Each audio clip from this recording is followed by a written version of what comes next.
Hey everyone, this is my reaction to the fourth episode of the second season of Hibike Euphonium. And last episode, we got some more information.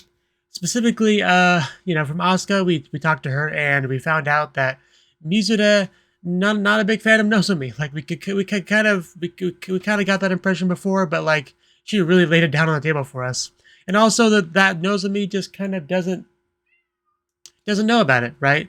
So she's just like blissfully unaware of this stuff coming into here, being like, "Hey, can I please come back?" And just this, I guess, has something to do with why Asuka's been kind of saying no. So we got all that. Also, the stuff with Taki Sensei and his wife, and just really getting all this information. Hasn't quite done anything with it yet. Kumiko, that is. So yeah, let's jump into the episode and see exactly where we go from here. So, 3, 2, 1, play.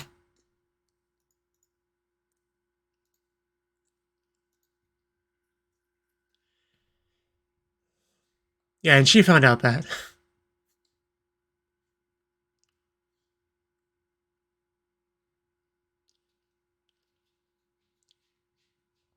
Also, quick warning, I'm not at 100% right now, partly because I didn't get a whole lot of sleep last night, and partly because I got my first, vaccination 12 hours ago. So,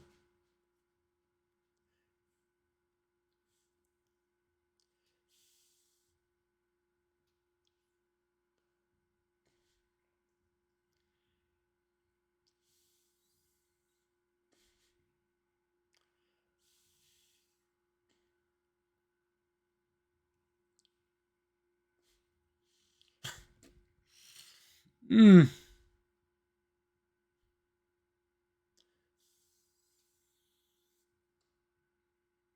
I do also love the kind of transition in from black and white to color.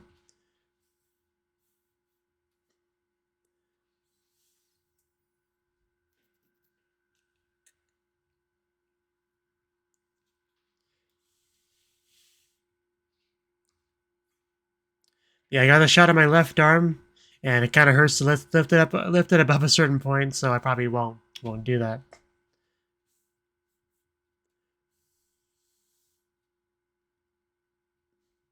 Bum, bum, bum, bum, bum.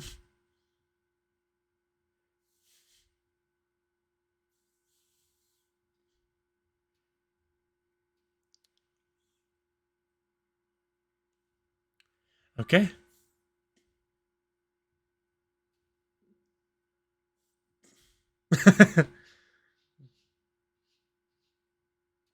Okay. 16th. That's not too bad. We'll definitely take that. What about them?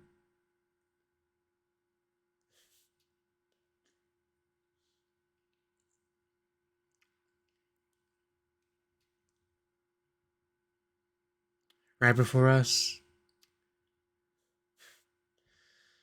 Yeah, I mean, having to follow a, high profile school, it's rough.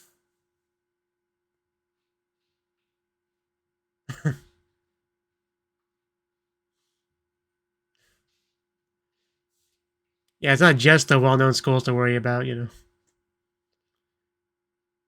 There's also you for them to worry about. So. Hey, and they're really in sync there. Okay, 10 days. We have a timetable.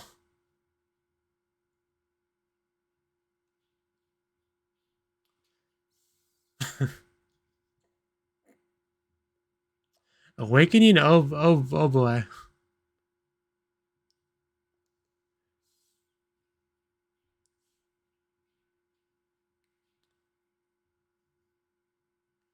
Oh, okay.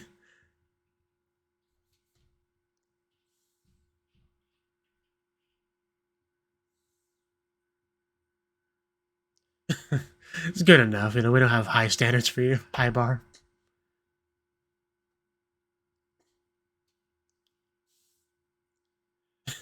She's like, well, I wasn't really all that offended, but.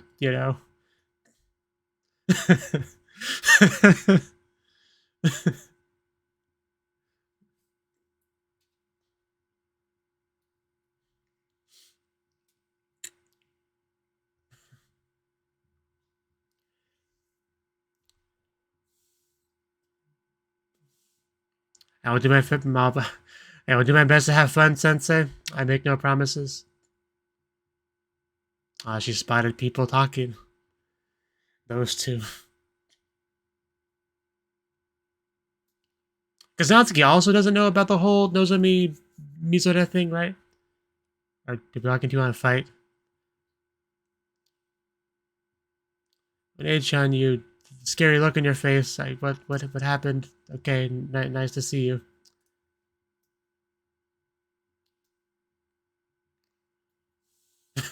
Never a dull moment in Kumiko's life.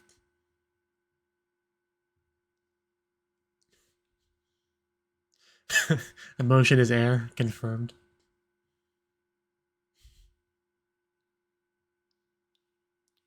She's like always hovering over her.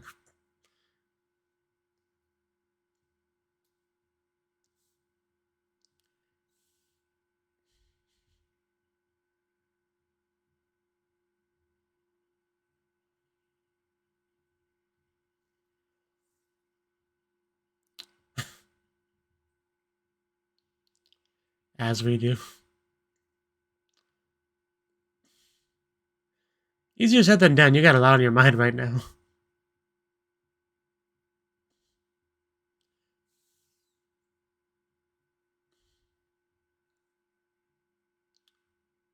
Is that...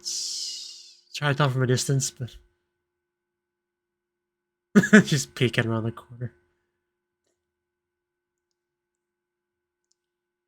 I thought it was Nozomi, but... yeah.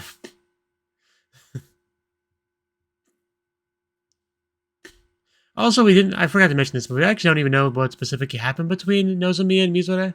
So hopefully we find that out this episode. But we're obviously not going to get the information from Nozomi, who doesn't know. Or, well... she's not the one that it's an issue for, if that makes sense.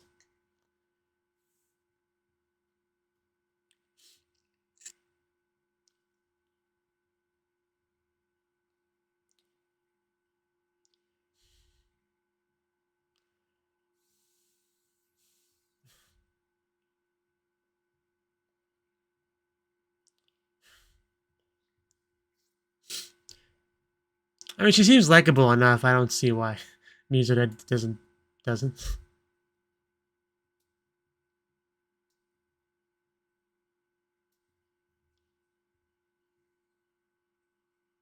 Right. Also to have more fun.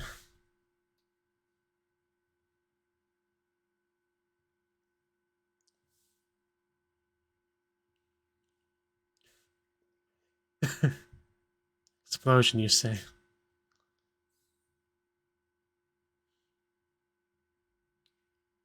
Yeah, very, very interesting. She definitely has a very different perspective on her than anyone else does. Yeah! I didn't think about that too much, but this could be bad.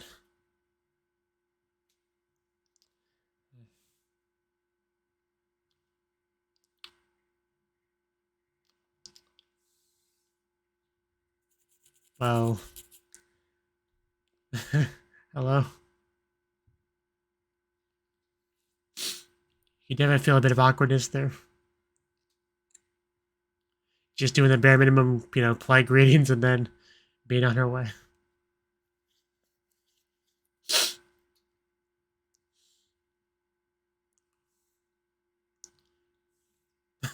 Need to do something. I'm not sure what specifically, but I gotta do something.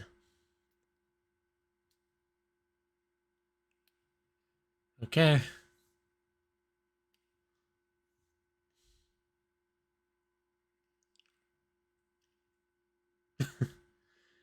She almost looks like she's infiltrating the school. Being all sneaky. And cute. She is quite cute, honestly.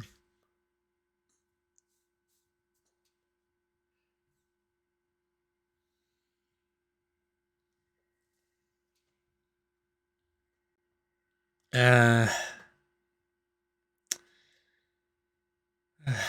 she just bolt? Oh, damn. Oh, God, we're really going into the drama now.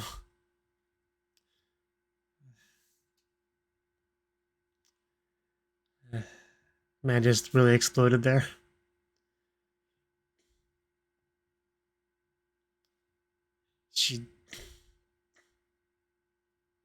Could you elaborate?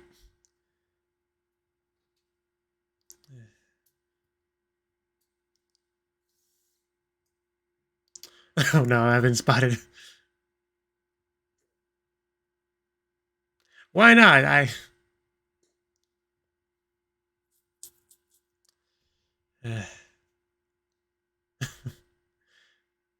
By the tone of voice, I don't think she wanted to be given that job, but I guess she accepted it.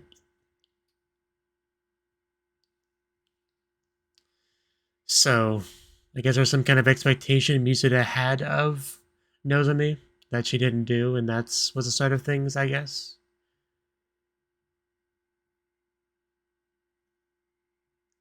Which makes sense why Nozomi doesn't really see it as a problem the same way Musuda does. We definitely explain that.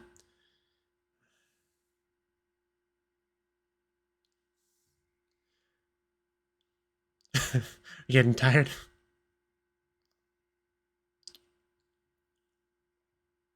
She's gotta be around here somewhere. Right here sobbing? Oh, all 3D.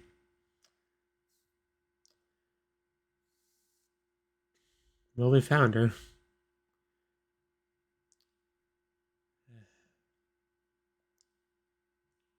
Would you like to vent your feelings on me? I'll listen.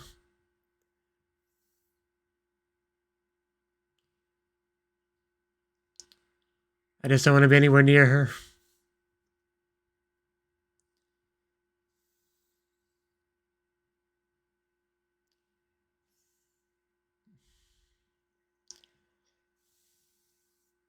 Okay.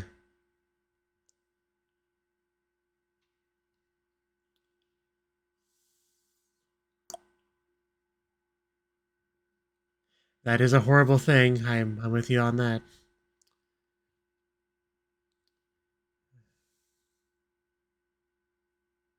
Okay.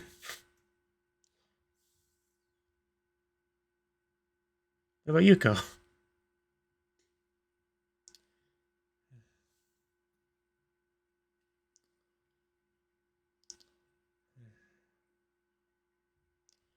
Full on backstory now. And then Nozomi.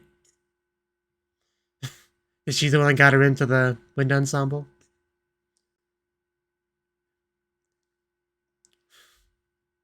How to play the position that that we needed.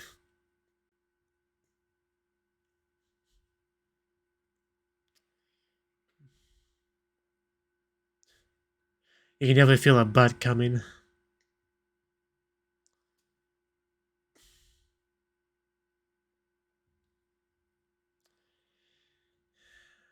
Stop, this is so relatable. Please stop it.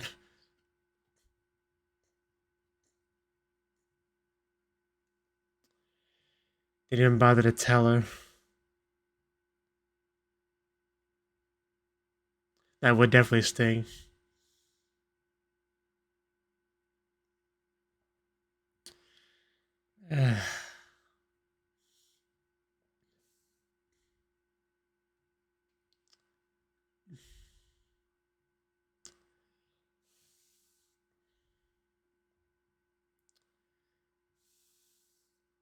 So they like not talked since then?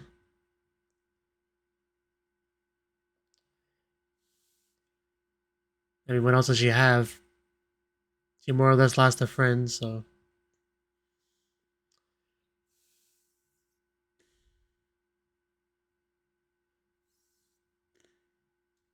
I mean, what do you even say to this?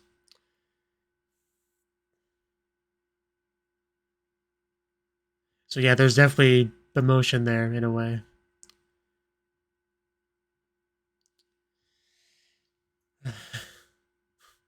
You're late.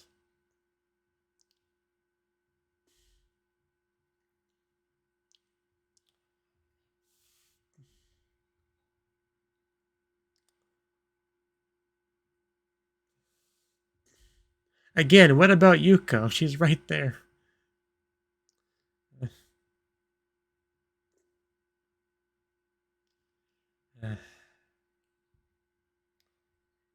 Yeah.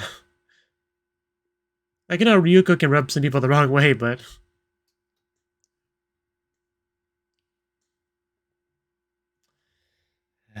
Okay.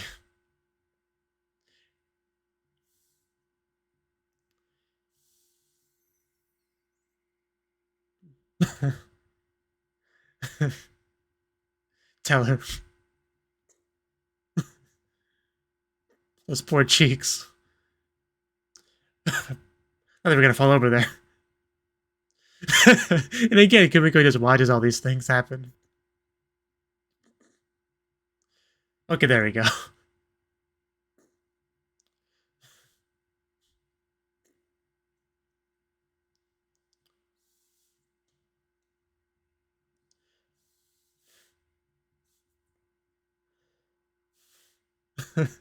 Yeah, the hugging. I noticed.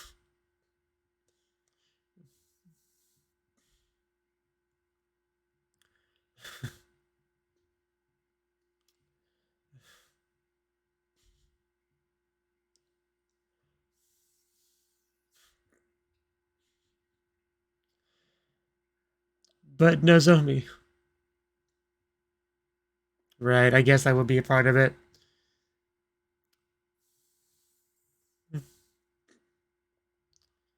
And help her back up. Bring her into the light, yeah. Symbolism.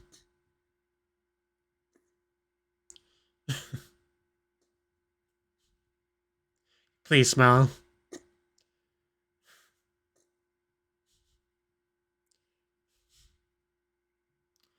I guess crying is fine too. Hey, were they eavesdropping on that whole thing? Okay, Daijoubu does not mean I'll do it. Whatever. That was a really liberal translation. This is your best chance. In every possible way.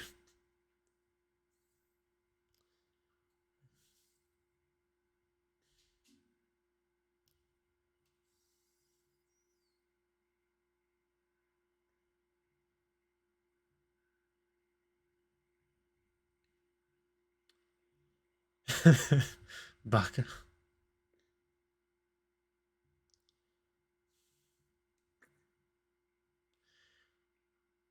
Why didn't you tell me?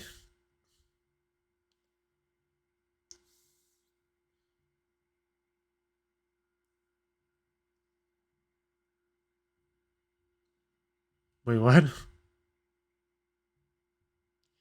You didn't want to influence her to quit, I guess is the reason.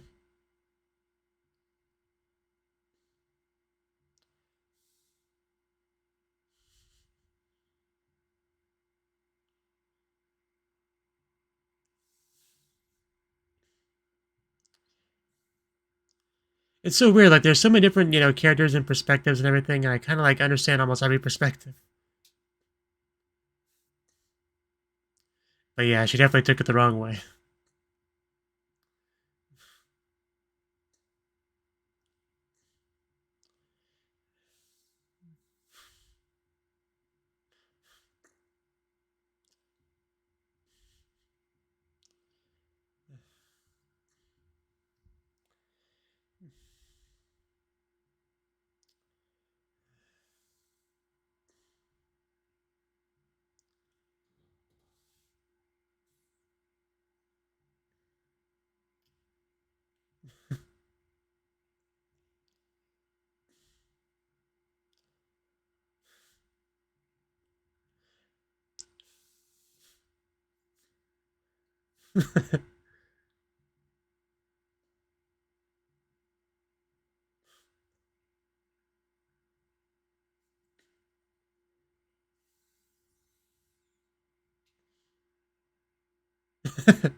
Cute.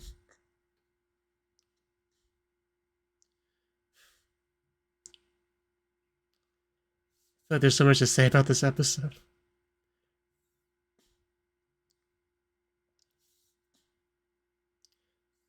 There we go. We got that smile.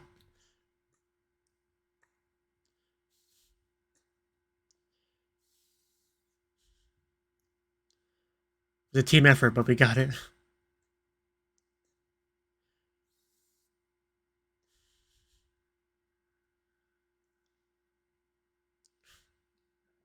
Natsuki.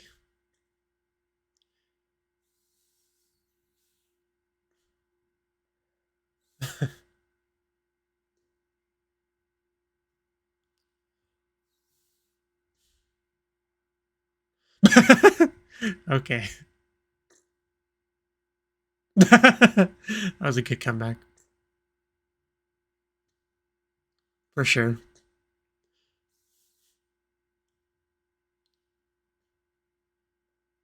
The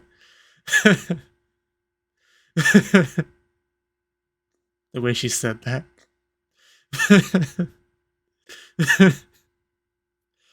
That was a great little interaction there. Yeah, it did not happen.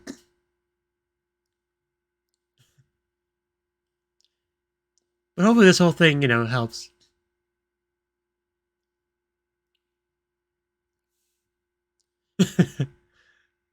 Poor Yuko-chan. Of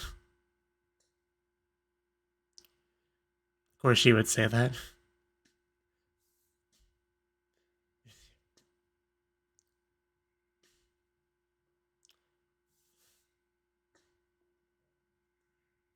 Ah, Reina.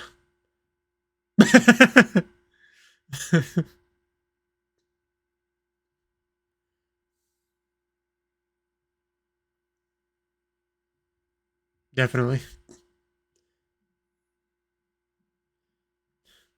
Yeah, it's hard to know the Honan Tatamaya with her.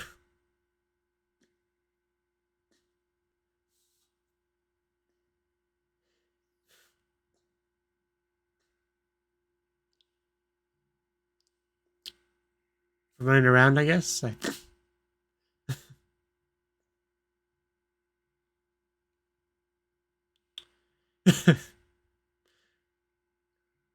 Please don't say Taki Sensei. Okay. I mean, that sounds about right. Reinorashi. I definitely get what she means. I understand completely. We have the two instruments next to each other. Again, very symbolic. And that was a great episode. An emotional one. Like, I didn't cry or anything, but it's because I'm, dead inside, but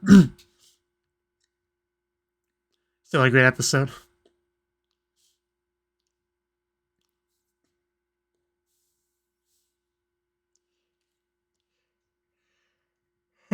And that's probably the reason why I haven't reacted to that one movie. What's it called? A Silent Voice. Because almost every time I see someone talk about it on the internet, they comment about crying while watching it, and I'm like, I'm sure I wouldn't. So people would be disappointed that I don't. So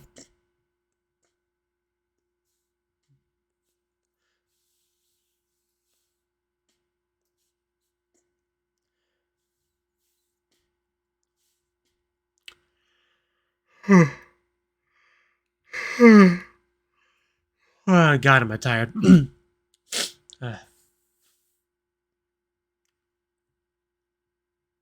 My cat is under my desk, and he just keeps just like somewhat gently clawing into my toe.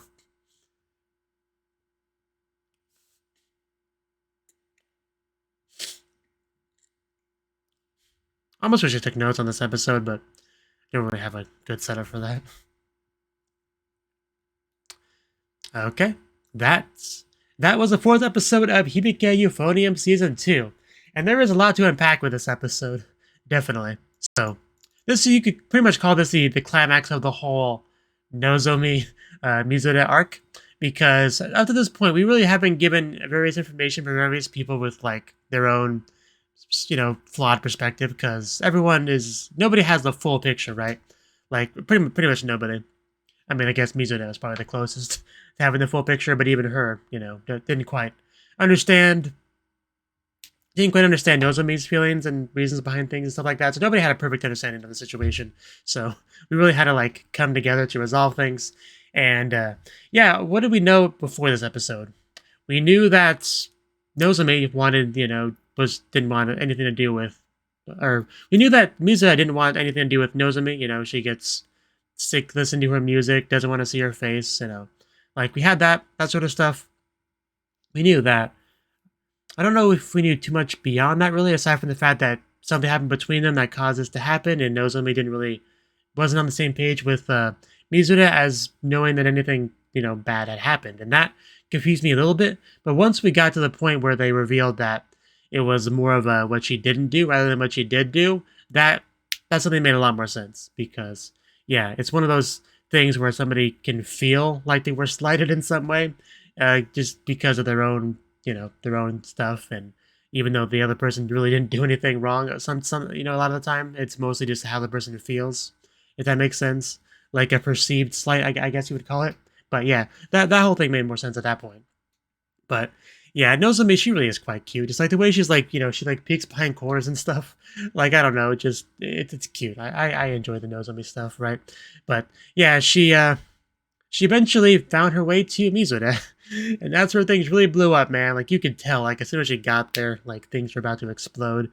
We had those two there, we had Yuko there, we had Kumiko, we had Azusa, I think, was nearby too. Maybe Natsuki as well. Like, almost everyone was there. And we had this dramatic kind of big old drama scene, and Mizuha running away, and Yuko, also getting really emotional in the scene. And she just bolted. So at this point, I knew that this was pretty much our climax. We're going to figure out exactly what the deal is. And also, I forgot to talk about it, but yeah, we actually had our Satomi girl talk to Mizuha a little bit before any of this went down, to apologize to her about how she felt. And again, we were talking about the whole emotion and stuff when it comes to Mizuha and putting that into her music lane. But then we also had Nozomi that commented that, she does have emotion, it's, her passion in her own way, right? But naturally, we have the Nozomi stuff that's had a bit of an effect on that. But yeah, we had the conversation there. And eventually, Kumiko did manage to spot, shut up, phone. Managed to spot Mizuha. I want to see if I can find that spot when Kumiko first finds her. I think it was, right about here. Because, we have this really cool camera work, because you can very much tell it's 3D. The camera is kind of like swerving around it to reveal her. Like, I thought that was pretty good use of 3D there. Really could, put you, like, you literally have the viewpoint from Kumiko, finding her, going to this class, and then initially it looks empty, but then you look around the corner and there's Mizuha. So I like that, definitely. And it definitely hurt to see Mizuha like this, just fetal position, clearly very, very emotional, very upset. And Kumiko asked her a very important question. Do you hate Nozomi? Because we had heard so much, I kind of like jumped to the conclusion that she, disliked her or hated her or whatever. But like technically nobody ever said that. Like the word Asuka used was dame, like, which isn't exactly hate. It's just like not, I don't know what a good translation of it would be. But yeah, she eventually basically said no. And, even called her like her friend and all that, even called her her only friend at a certain point, and even said that it was her fault. Because the issue is not that she hates her or anything, it's just that she can't face her, right? Because we had that falling out-ish situation, and I assume they like haven't spoken since then. Like she, talked to those girls and found out that she quit the club, and I assume she never talked to her after that. I think that's implied. But yeah, we got full-on Nozomi backstory, about what a loner she was and kind of the real difference in her life that Nozomi made. And all, very relatable stuff. And she got her into the wind ensemble thing as well. And when that's the case, and you suddenly... Also, they talked about how she had a bunch of friends, not just her, right? Because that's how it goes, right? You have these girls that are pretty popular, pretty friendly, pretty outgoing. They want to befriend everyone, especially somebody who looks like they really need a friend, But that person kind of becomes to you, your best friend, your only friend, really important position. And to them, you're just a friend, someone that they just the initial initiation, but was just kind of like probably just trying to help them, give them a friend. So a very unbalanced relationship in that case, but also very common for sure. But yeah, once the girl that actually brought her into this life of music, she suddenly just quits suddenly without saying a word to her. You can imagine how much that would hurt. You have to find out from somebody else that she quit. Like, damn, just it really hurts. But she kept at it, right? She kept at it, She has playing the music kind of became her emotional connection to Nozomi. And which is interesting because we were talking about before how she had no emotion or whatever. Like, she needed to have more fun. But now that we know about all the emotion that she does have attached to it, it definitely kind of recontextualizes a lot of that. And now that she has, essentially made up with Nozomi, I imagine that will have a positive influence on her musical playing going forward. I assume, I believe that. But yeah, also speaking of perspectives, I also get Nozomi's perspective, because if you go to the friend that you got into music and you tell her that you quit, like, it's really hard to not take that as implying that you should quit as well, right? But she didn't want her to do that, so she didn't do that. So she didn't tell her about it. But like, because I'm just sitting here trying to think about what the best way to handle that was, and I'm not quite sure, because there's no way it wouldn't have had a big effect on her telling her that she quit. I don't know if it would 100% guarantee that she would quit as well, but it would have had a strong chance of it, definitely. So I definitely get where she's coming from, but the damage it did to Mizuta is definitely very apparent. But luckily we were eventually able to talk things out, work things out, have our emotional stuff, and it was great. Also, Yuko. Like, I was sitting here being like, hearing Mizuta talk about how her one and only friend was Nozomi, and I was just sitting here thinking, Yuko, does she not exist? What about Yuko? She's like hanging on you half the time. Like, and she even said that to Yuko later. Like, that, I mean, that was kind of a bit of a stab, telling Yuko that Nozomi is her only friend. Yuko, yeah, she didn't like that. She, she like pushes her down. She tells her like, "What about me?" And then her response was basically, "You're just somebody that took pity on me. Like, we're not real friends." Like, I'm paraphrasing, but it was something like that. But like, of course they're friends, and we had that scene where she literally pulls her into the light. Very, very clear symbolism there. But I still liked it, and yeah, just that was all a great scene. And I also like Kumiko just kind of there, right? I mean, once Yuko and everyone showed up, Kumiko's purpose in the scene kind of evaporated. She just became a spectator, like there for no real reason, but to just kind of watch. It was kind of funny, but yeah, I'm glad things were able to all work out between them. Because yeah, initially I didn't expect that her to be like her best friend. Like, I really didn't expect that at all with everything that we had gotten about her not wanting to see her and her, her playing music making her sick and all that. So I really was surprised when she mentioned that they were friends and just how close they were. But it also kind of makes sense, love and hate are kind of two sides of the same coin. They're not really opposites. You can very easily go from one to the other. But again, she doesn't hate her. It just became awkward. It became difficult to interact with her, right? But also we we had this scene, which I really liked. Partly I just like Natsuki's pose, it's just a great pose. And then we had the interaction between her and Yuko, trying to comfort her and all that, and her kind of teasing her about it. It was great. I really enjoyed that scene a lot because those two are obviously friends as well. No doubt about that. Also, we got Asuka sitting on the desk all sexy like. Also a good thing. But yeah, and Reina being like, "You're late." But yeah, really good episode. I think that's all I got to say about it. Really enjoyed it, and it's that's all I got. I don't know where I was going with that, but thank you for watching. If you enjoyed this video, I do hope you click the like button and support me on Patreon so I can keep doing what I'm doing and don't get discouraged and quit. So hope to see you in the next video. Until then, bye bye.